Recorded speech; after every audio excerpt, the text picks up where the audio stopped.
2 more minutes written by teller of tall tales. The average life expectancy of a shuttle pilot after atmospheric entry is 2 minutes. Between anti-air systems, harassing fire from warships, fighter aircraft, and ground forces could all bring the thin-skinned shuttle crashing down with relative ease. We had no guns, little armor to speak of, but there was no ship faster mid-atmosphere than the Terran shuttle, piloted only by the best of the best from the Federation's Gracious One singular mission: get civilians out of the combat zone. Under better circumstances, we would fly unharmed across battlefields, friendly and hostile, without incurring any fire. I remember my first flight, the old man's hand steady at my controls as we screamed over the surface of Terminus 2, a planet covered by perpetual snow in a deep Indobian territory. Snow kicking up in the wake behind us as we flew low enough to display our green, cross-shaped markings. I still have photos from my exterior cameras saved from back then. Dobians gazing up in awe and begrudging respect as our wings passed over them. But these were no longer better circumstances. I could feel them now, taking his body from my shattered cockpit, prying his cold, stiff fingers from my controls. It was like having a vital, priceless part of myself extracted. It hurt. My wings torn to shreds and removed for repair.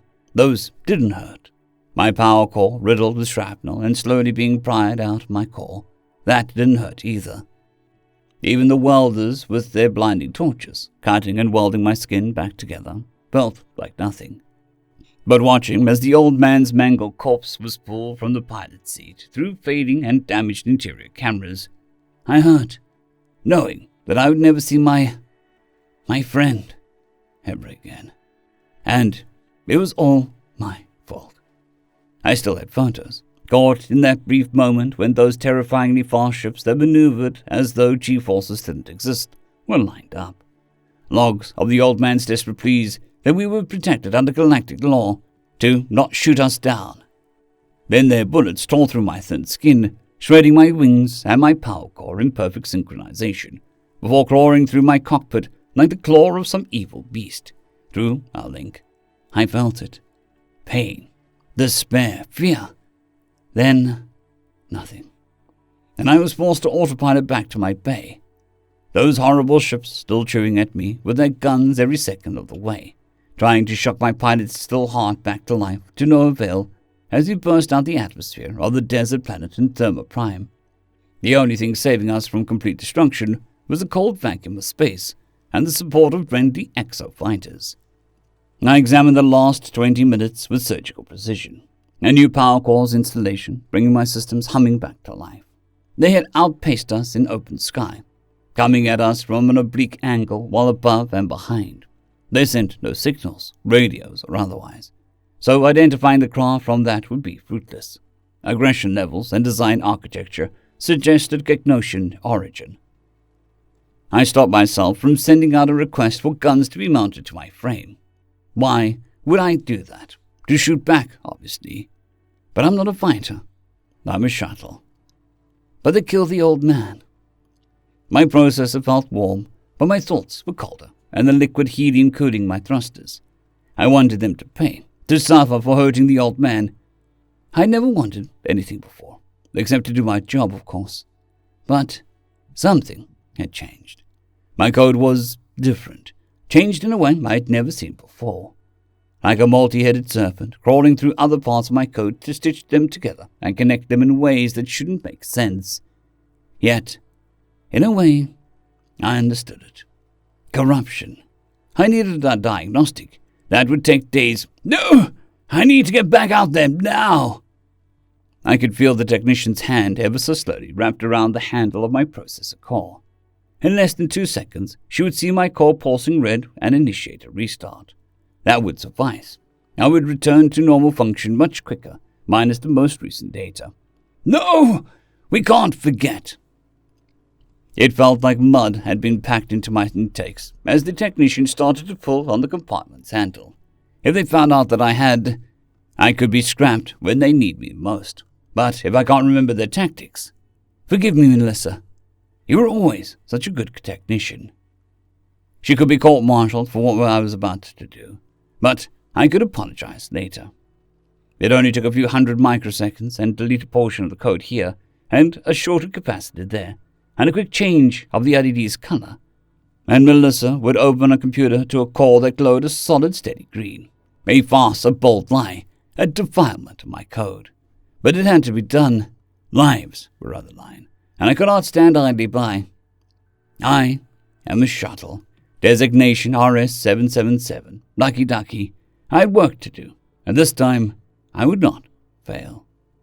I waited ever so patiently for the new pilot to sprint across the bay, each stride taking almost a quarter of a second to complete. My engines turned softly, quietly, the moment my wings had finished being mounted, slowly enough to not draw attention. The young man stepped onto my deck, his strides painfully slow to my visual processes. But internally, I felt him sling himself into the pilot's seat, still stained with the old man's blood, reaching for the neural jack urgently, but so humanly slow. I felt him hesitate for a split second as I ejected the jack into his palm. It wasn't a standard feature, but to his credit, he didn't seem to find anything amiss as he plugged me into the port at the base of his skull. Synchronization, the melding of thinking machine and organic mind. But this time, it was different. I felt his fear, his anger, his determination as it mingled with my own synthetic versions. Where there was normally a phantasmal click when the two minds became one, this time, something snapped into place. A connection stronger than any I had felt before. I could see through his eyes and through his mind, his voice matching the hum of my engines as he softly spoke to command. Firing ignition designation, the city of Nova Sierra, ETA 10 minutes, ETR 30 minutes. We burst through the hangar doors like a comet on a rocket. My engines cranked past the max through both of our efforts. His anger, it was strangely familiar. A gentle probe in my pilot's mind brought the answers. The Gek notions had killed his family too. A true blood family, unlike mine, but just as valuable to him as mine was to me. I could only return the favor, sharing my grief at the loss of the old man as we dropped into the atmosphere. Immediately, my system screamed we were being intercepted. I swiveled an exterior camera towards the signal, locking onto the heart-stoppingly familiar pair of aircraft, then torpedo-like craft with curved, narrow wings that arced forward towards the nose, a jet of terrifyingly vivid blue flames roaring out the rear. Antimatter. We thought in unison as the twin crafts closed in with alarming speed. We'd be sitting ducks out here in the open. Scanning the surface of the planet as my pilot juked the shuttle as low as he could, I set up a timer with a slow countdown. 2 minutes to interception, and most likely death. Like the yawning maw of a trickster god, I spotted a massive fissure in the ground. A canyon wide enough for 2 or 3 shuttles to fit wingtip to wingtip if they were touching. A brief map survey, then I began plotting the course, displaying it for my pilot. It was a gamble, but it was our only shot. My frame strained as the young man rolled me into the canyon and dove towards the rocky bottom, keeping a camera trained behind us.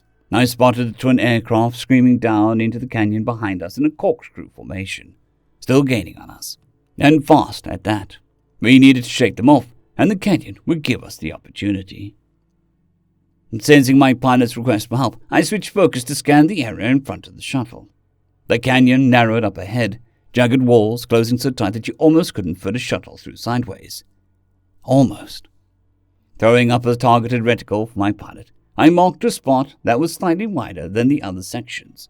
For a moment, a split microsecond, I felt the fear that he wouldn't trust me, that he wouldn't be able to make the maneuver and we would have to fly over a narrow gap, sealing our fate. I felt my frame strain as he ripped the controls to the side, flipping me horizontal as he slipped between the walls. If I could have laughed, I would have, as I updated the timer to a whoop of excitement from the young man. We had brought ourselves 2 more minutes, but we weren't out of the forest yet. Leveling out, we burned lower, kicking sand off the rocky bottom of the canyon as I focused behind us to watch for the twin ships. The moment they had appeared over the top of the canyon again, I switched back to the frontal cameras, scanning the canyon for obstacles that we could use to run more interference. However, this stretch of canyon was completely barren, the curse rising in my pilot's throat like caustic bile. In a split second, I decided to reroute some of the liquid helium, cooling my core into the engine systems to improve efficiency. The frame groaned as the added speed threatened to rip my wings off, but that didn't matter. We had a job to do.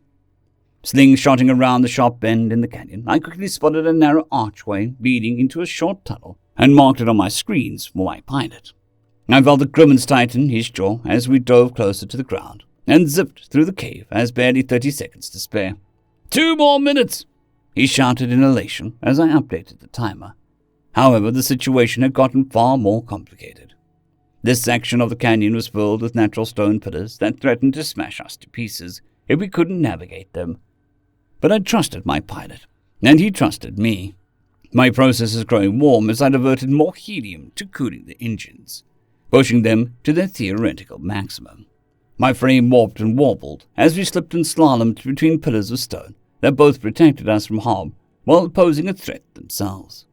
I caught glimpses between the rolls and maneuvers of our assailants, screaming over the canyon like birds of prey, ready to swoop in the moment that we were out of the pillars. And that moment was approaching fast, our time drying up like the saliva in my pilot's mouth. I could feel his thoughts, immaterial, but understandable as he considered different maneuvers, many typically reserved only for combat. I felt his apprehension, a questioning tendril of thought coiling out towards me. I trust my pilot. He trusts me implicitly. I would do anything he needed me to do. It took only a moment to enable the inertial dampeners while my pilot yanked up on the controls, pointing my tail at the ground as we bled speed fast enough for him to briefly lose consciousness. I wish I had a face, hands even. I wanted them to know how proud we felt as the twin ships screamed past us in an overshoot, guns firing ineffectively at empty air. I watched in pure amazement as one of the craft's bullets struck its twin, breaking the fuselage and sending them tumbling into a pillar and a ball of flame that turned into a massive implosion from antimatter. My pilot came to, and we immediately rocketed into the sky and out of the canyon, leaving the lone enemy pilot briefly stunned as they struggled to follow us, just long enough that I could refresh the timer. My processes as hot as they came out of the factory line, growing warmer without adequate cooling as I pushed more liquid helium into the engine's cooling system. Shattering the sound barrier, we rolled into another canyon, quickly closing in on the besieged city of Nova Sierra. 2 more minutes, either to victory or death.